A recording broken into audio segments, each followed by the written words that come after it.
Hello and welcome to Rotation Watch. Reign of Jafar is coming and with it, set rotation. In this series, I would like to look at some of the current meta deck to offer some insight on how they work and how the rotation could affect them.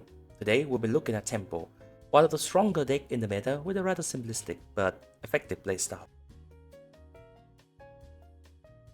Tempo, in a sense, is not a deck, it's a playstyle, and that playstyle won't disappear no matter how many set rotation to come. Tempo decks are built to play efficiently on curve, using all their ink every turn to apply pressure and gain incremental advantages. The deck we're looking at today, Amethyst Steel Tempo, lean into that style through card draw and passive lore gain, aiming to maintain a steady board presence while always try to stay one step ahead. Tempo decks rely on playing efficient card every turn, and to do that they need a steady hand supply, so they run a healthy numbers of characters that draw them card, keeping their engine going and giving them an edge over slower or more reactive decks. These cards are Chernobog Followers. This is honestly one of the best characters in the entire deck. It's one cost, inkable body, so it's great for your opening hands and it's not too terrible to draw later. Unless there is an immediate threat on the board, you can just keep questing with it.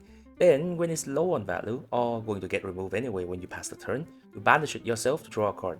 It's flexible, it's cheap, and it's always useful. Diablo, another beautifully efficient card. Like Followers, Diablo is one ink and inkable, so it fits almost every hand. But the best part, you don't have to think about when to use this ability. Just keep questing. If your opponent remove it, you get a card. If you crash it into a wall, you get a card. Diablo is what you call a removal resistant card, not because it survived removal, but because it invalidates them. In most card games, players aim to get a 1-for-1 trade rate. If you spend a card to remove something, you expect to remove one of my cards. But with Diablo, that trade becomes 1 for 0. If you use an action to banish him, I still draw a card. That means you spend a card, and I haven't lost any card. Because of that, most opponents won't waste the removal on Diablo. Instead, they'll try to challenge him, which means he'll get to do his job for multiple turns before being taken out, and give you a card in return, of course. Dark, one of the stronger draw options in the deck, especially when timed properly. He draw you 2 cards on play, at the cost of discarding your, well, presumably empty hand. Simple, efficient, and tempo friendly. He'll do even better with bounce as you can replay him, something that I'll go into more later. Merlin, Rabbit. Like all the other Merlin cards, this card effect happens both when he's play and when he's leave play, which makes him a great tempo card because you don't really care about what happened after you play him, as you can bounce, quest, or challenge with him and still get full value. Since tempo characters don't tend to outvalue their counterpart, the deck offers a more passive way of lore gain through some character and through bouncing and replaying those characters. The characters like Giant Cobra, a big stat that gains you 2 lore when you come in, granted that you need to discard a card, but in a deck where card draws are in abundance is not the worst. Or Merlin, Goat. Same deal as Cobra but without needing to discard a card. Great target for bouncing. Bounce itself is an archetype of its own in the current meta, and Tempo is just a more efficient evolution of that. As such, it retained many of its predecessor features, just like a real-life evolution, which we all know isn't true and that the one true god Mickey Mouse created us all in his image. Nonetheless, the deck runs a few bounce cards that can help gain the value of the cards again by replaying them.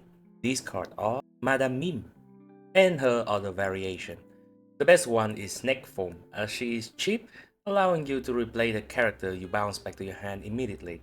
The Fox version is also good value as it doubles as a removal with its rush ability.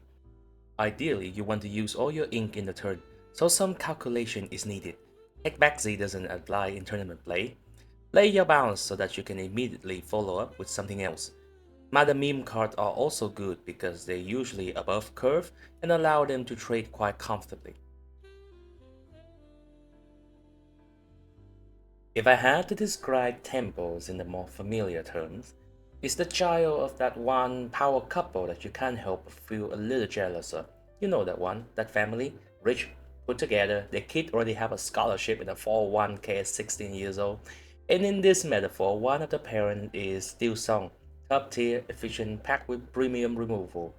Tempo doesn't inherit all the tools from their parents, but it does run a light version of the Steel Song removal package, allowing it to be both efficient in character and in removal. Now since this is in Magic the Gathering and you don't have to worry about interaction yet, all of your ink better be tapped when you say pass the turn. To that end, always keep in mind the amount of ink you might need a turn in advance to ink properly. The deck runs enough inkable cards for you to not miss your ink, but since the deck is pretty low curve, you can comfortably sit around 5 to 7 ink and you should aim to win by turn 9. As with any tempo decks, their main weakness is that they are very efficient if all of these requirements are met. Number 1, no disruption on their opponent's side, play it like a solitaire. Number 2, no going too fast, the deck would not be able to match an aggro deck in value. Number 3, no going too slow, as the deck doesn't have any late game option. And if one of these requirements are not met, their possibility of winning diminish quite drastically. So, their biggest opposition is still their Big Daddy Steel Song with their abundance of threat removal, Popsicle with their ramped and ball wipe, Emerald and their discard game plan, Chernadog with their aggro gameplay, or even a luckier tempo deck that just draw better. The deck does take some hit in the form of removal, that is, the Steel Song package, and the bounce package is going to be gone as well. Some of the card draw will also rotate it out as well. Luckily, the deck would most likely survive with the coming of new cards that can help you draw a card like Pinocchio, and the new Jiminy Cricket is great for tempo and ball control as well. Since the deck is already Amethyst heavy and the steel removal package is rotating out, the deck might turn into an Amethyst Emerald Tempo with all the new card draw in that particular color pairing. So, what do you think? How will the deck survive? Will it stick with steel or will it shift into another color? Follow for more Lorcana content.